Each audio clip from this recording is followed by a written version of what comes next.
Ministocin tsaron Niger da kuma Najeriya sun yi wata ganawa ta musamman.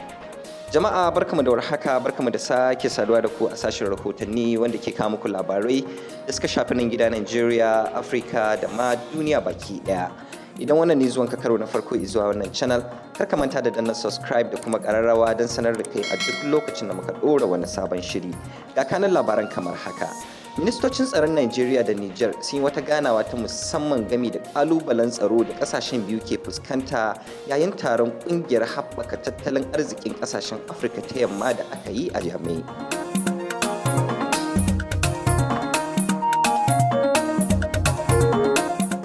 Janar Bashir Salihi Magashi na Najeriya da kuma takwaransa Yusuf Katambe sun tattauna musamman game da baiwa sojoji horo a Najeriya da kuma Niger.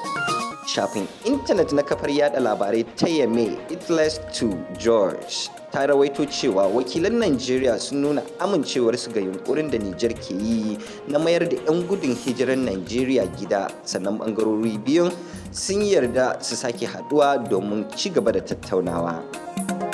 Kasashen biyu dai na fuskantar hare-hare daga kungiyar Boko Haram da sauran kungiyoyi masu ikirarin jihadi musamman a iyakarsu. Najeriya da Niger sun sha kai hare-haren haɗin gwiwa domin murƙushe 'yan bindigar, sai dai har yanzu lamarin da sauran sarƙaƙiya. Da haka muka zo ƙarshen wannan rahoto. Don samun labarai a kodayaushe kar ka manta da danna subscribe da kuma ƙararrawa don sanar da kai a duk lokacin da muka ɗora wani sabon shiri. Mun gode.